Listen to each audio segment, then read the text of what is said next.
Hello everybody and welcome back to BeamNG.drive, and today we're back again on the tail of the dragon, and today I'm going to do something a bit silly and take this highly tuned Fiat 125p or 126p, the Polish built ones. I can't pronounce this, Maluch or something. We'll run down the dragon and I'll just see what total disaster this is going to turn into. It's quite a hot one. Now originally I was going to do a bit of a special today because I've successfully done about 100 videos, but then I actually realised I duplicated a number and my last video was the 100th. So I guess we'll do something today, but I'm still going to do something a bit wacky and run with this thing, as this thing is mental. And away we go! And of course it is immediately out of control. Amazingly enough, I didn't flip that. Yeah, I think there's going to be a lot of crashes on this one unless I drive very, very carefully.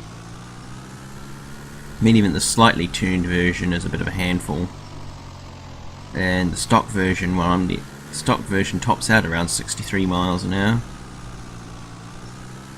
These aren't particularly quick cars, well, in their stock form, but when tuned, people have gotten something like 50 plus horsepower out of these. The little 650cc twin in these. Of course, anything below top gear you can't really use full throttle, as you'll basically just spin out of control and you'll end up like a complete another twit. See some side roads. Let me come around here, and as you can see, this thing will, as you can see, I just touch the throttle in and it starts fishtailing and all that. I think it's a case of this thing only weighs about 600 and something kg, something in that region. So it's a very light car, and so it's quite easy to tip. At least once I get into third, it tends to be a bit more controllable. Well, to a degree. And then once it starts going from one side to the other, it's almost impossible to get it out of it without getting even worse.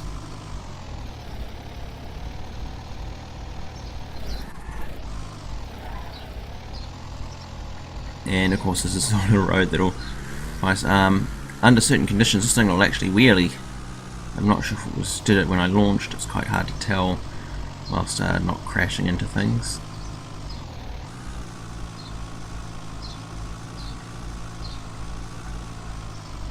I mean, I'm using a lot of skill to keep this little thing on the road.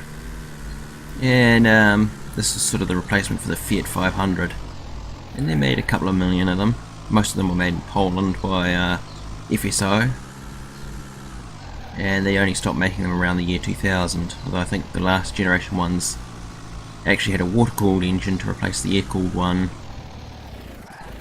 That actually had the bonus of it actually gave you a boot, as it could be laying on its side. And whoa.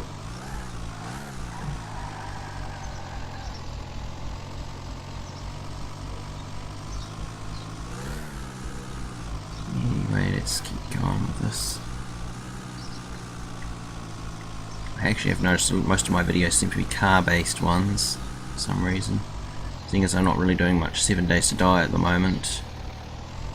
I'm not sure whether to start a Let's Play now of it or wait till Alpha 17, as I am somewhat pressed for time and there could be some disruption in the coming weeks. I hope not, but you never know, I might actually be moving.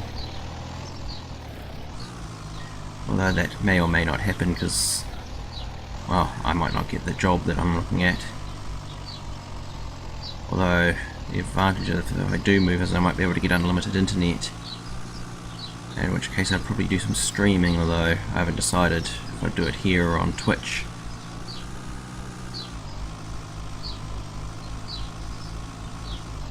And come through the bald spot in the countryside.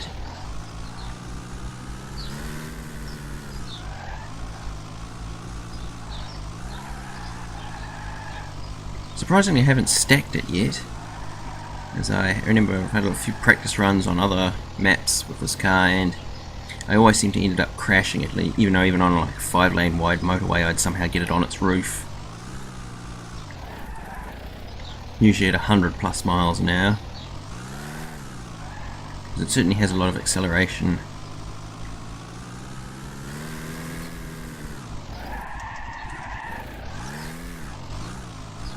And it will drift. And there we go. First smash. And see. Yeah, not quite with it there. Or it might just be a case of it. Since each time I hit the throttle, I just about lift the front wheels. So that's actually something you got to keep in mind. Is that this thing will unload the front end as there's not much weight there.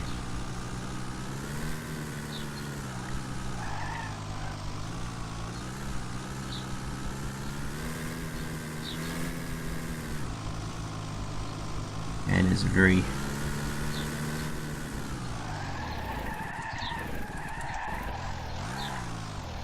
wow, I somehow managed to recover that.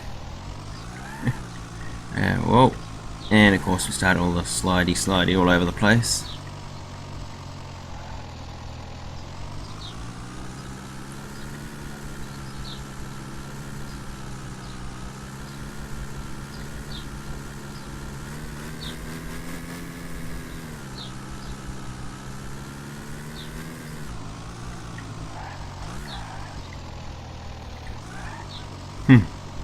Just about rolled at that time, and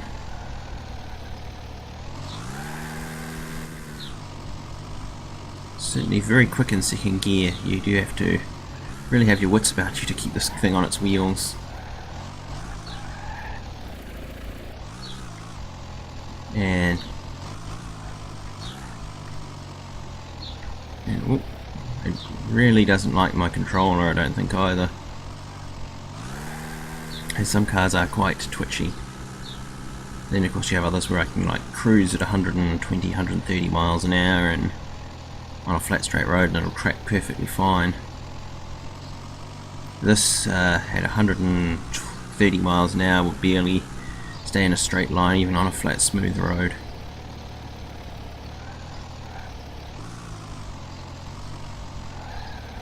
I have to remember to brake into the corners and power out a little bit, but not too much because otherwise it unloads the front wheels. Being a rear engined car, it's probably quite butt heavy.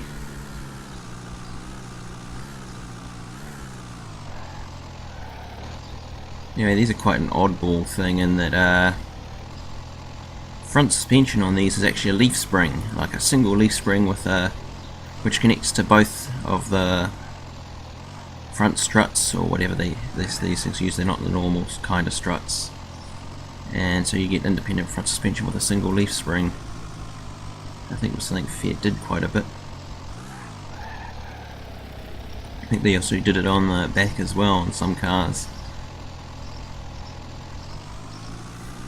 Although I think Corvettes have a similar sort of composite leaf spring setup on them, don't they? So I guess it's not unique, but certainly uncommon.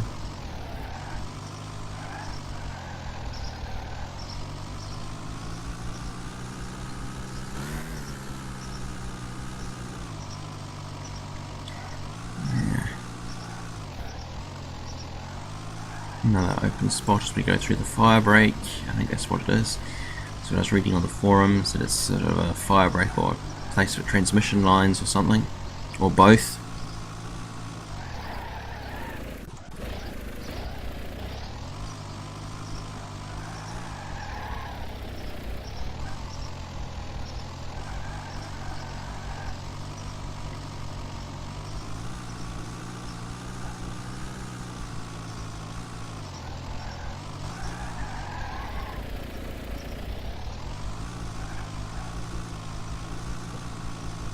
Anyway, I seem to be starting to get a bit more of a hang of this car, so it's not so twitchy anymore in second gear. It's more a case of I'm just being more gentle with the throttle, mean, most cars in this game you can give a decent boot full of throttle and they won't get too nutty, except for that whatever bolide or whatever it is, which I can't get out of third gear before it spins out of control.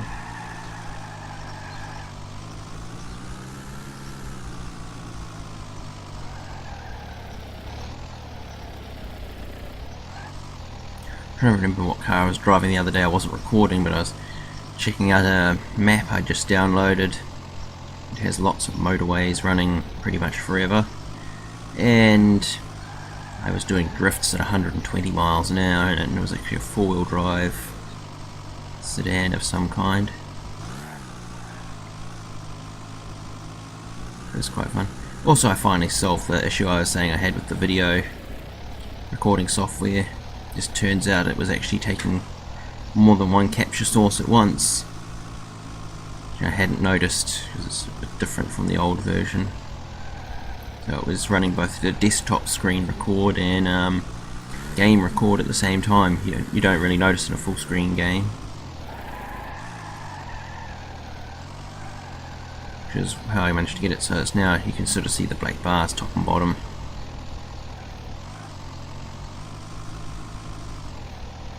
Ironically, it was because I only found that out because I was trying to switch it to display capture because I couldn't be bothered switching video recorders and then trying to remember the different shortcuts.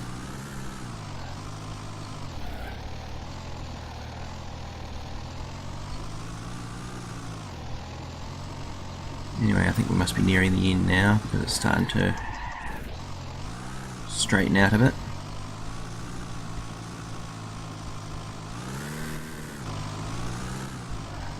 I'm trying to remember how long this is. It usually takes me about 15 to 18 minutes, doesn't it?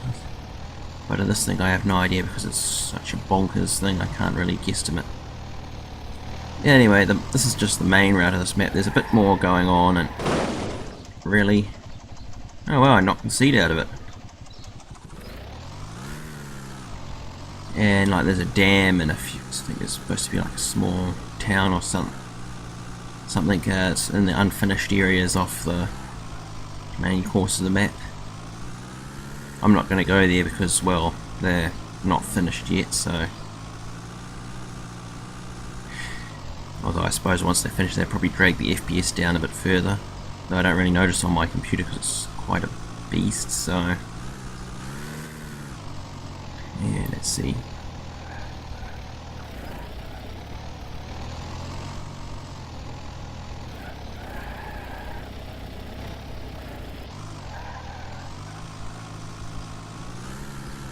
Let's see, it's another straighter spot, so I might drive it at more speed. Yeah, it's sort of like the overlook. And incidentally, the dam's down there, down that side road. That was wrong gear. And it's sort of like half a K down there, and in an area that's sort of partially detailed, you know, has the main stuff put in. And there's a dirt road that runs down by the river for a while, and it sort of eventually loops back to this road.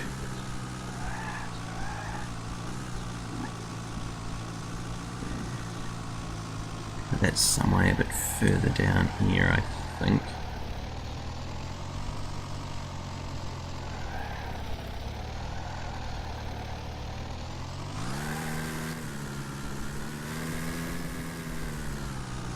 No time for third gear there.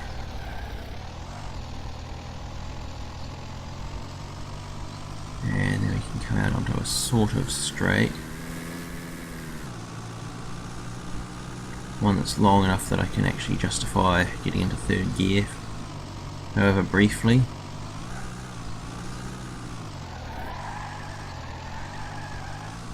And then carefully take it into this curve, around this next one. As we do seem to be opening out a bit here.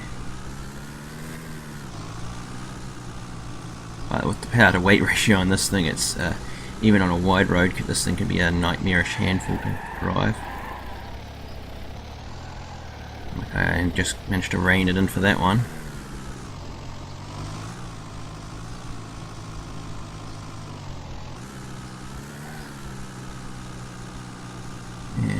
there's the other connecting roads. I think we're in the home stretch if I remember rightly, because it's only a little bit further before we reach the end of the track. Whoa! Oh, I think I have messed something up quite badly.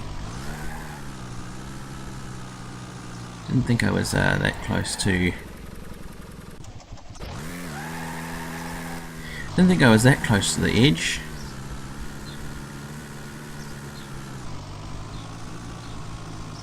Though certainly there haven't been the barrel rolls I was expecting, at least not yet. I suppose it's because I am trying to get to the end at a decent time and not waste time falling around too much. Oh, oh. See, I mean, you get hard on the throttle and it just takes off. And yeah, we're reaching, there's the bridge. And there's this little open area on the edge of the map. And we're actually right on the edge here. And we have reached the end.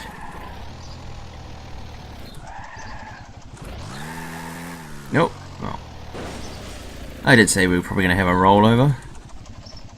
At least this thing does seem to get back up on its wheels quite well.